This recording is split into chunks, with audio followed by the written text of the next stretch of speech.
Hey, Facebook friends and YouTubers. It's Andy's guitar chart videos, free guitar chart videos. And today I thought I'd recapitulate some of the charts that I've made and let me look at them. I know all you're getting is a checkup from the neck up for me, but I have to have the camera down here so that you can see me play. All right. First thing I always do is tune up. You know, my this particular guitar and most of my stuff is in the key of C. So in actuality, wow, guess what? We finally got the lighting because my light bulb broke, which upset me. You see that thing up here, the yellow note? That's a C note. That's a C note. It represents a C note. In this configuration over here, the yellow C note like that. You see? And other notes involved, such as the white note that's above that. Let's see if I can hold this with my massive arm. And then we have this. This is the D. Now this D, particularly the one that's over here. Now it's interesting. I can point to the video now. This is a new technique. The D note here isn't colored purple yet. Because I made this a long time ago before I actually added the purple for the D, but I have it on my other guitar. So that's it. I mean, these are these notes. So the thing is that this one starts in C here, but this green note here is this green note right here. Okay, so if I want to play an E on the piano, an E, okay, then I would have to play this up here.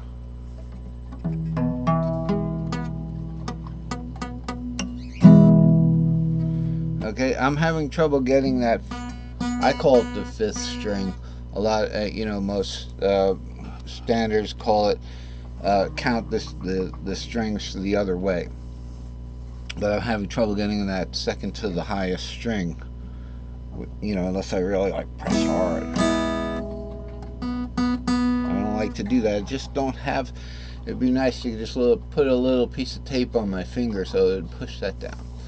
Anyway, I wouldn't suggest doing anything, at first when you're learning guitar, except just, have your fingers, make sure there's no cuts on them, because that could, really hurt, and they could get worse instead of better. You can wear a band-aid, small band-aid, and then just kind of fake it through, but I wouldn't expect perfect results if I had band-aids on the finger.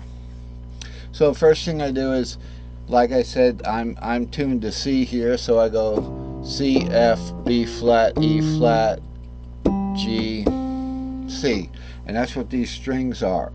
C, F, B flat, E flat, G, and I kind of tune to it, which I did before. And then I'll play a few chords.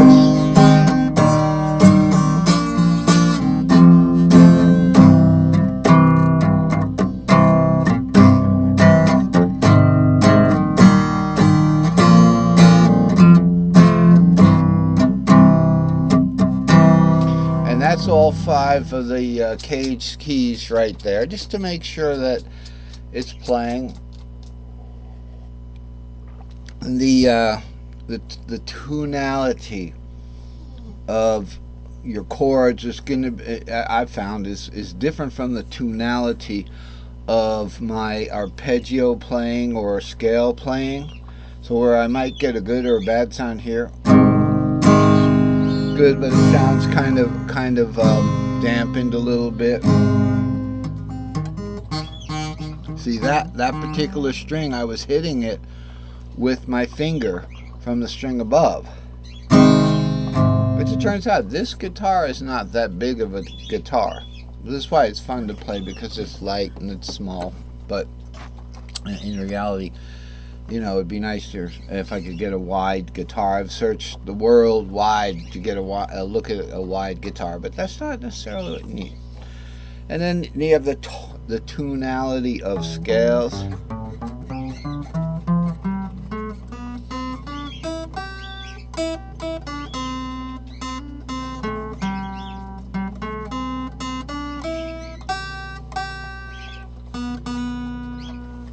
Whenever you want to fake going to the fifth, just go to the seventh, the leading tone. That way, I'm playing just looking at the notes, because I put the notes on here, and this is what they are. It's a good thing. Wow, people are calling me off the phone, but I'm not gonna do that right now. I'm doing a guitar lesson. So that's how I start. Just tune it up and then put it bass down so that the tuning things don't get pushed one way or the other way, putting it like on my bed or something. All right, and then I'm just gonna recapitulate some of the charts and try to get this thing going again. Where we left off was that we were on the Locrian, the Locrian up here, okay, which is the seventh. And what are the chords when we play the seventh? That's where we left off. Just letting you know you're not in the wrong place. I've had a break. I tried to do a lesson the other night and we had a power outage.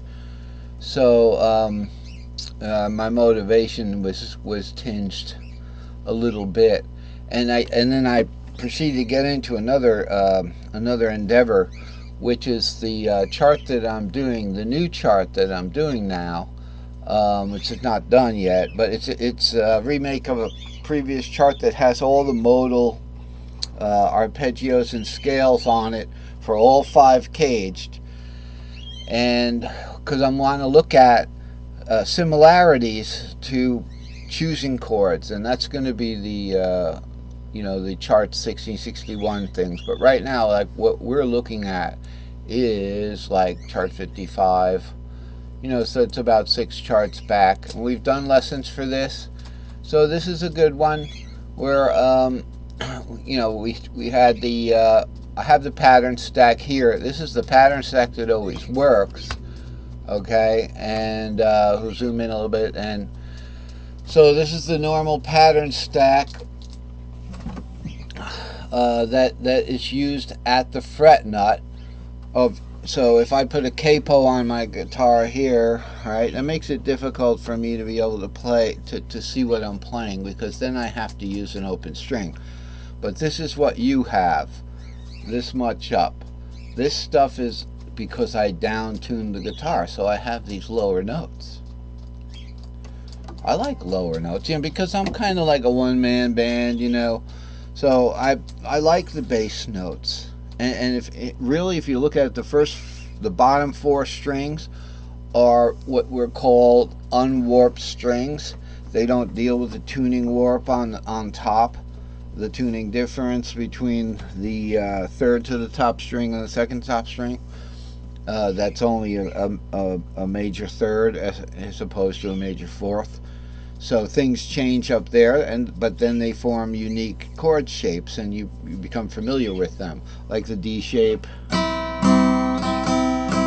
like that, okay, and other things happening up there that are different. But the D shape, I think, is and of course the C shape, where you actually have the C note here. So if I was to do a C thing starting from C, it'd be like a pentatonic.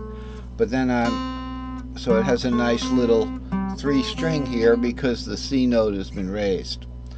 If I start that lower, like much lower, so let's say I'm almost done here and I got 2 more extra yeses here. Okay, and then I'm gonna, go hit that C from down here. Let's see. I'm messing up a little.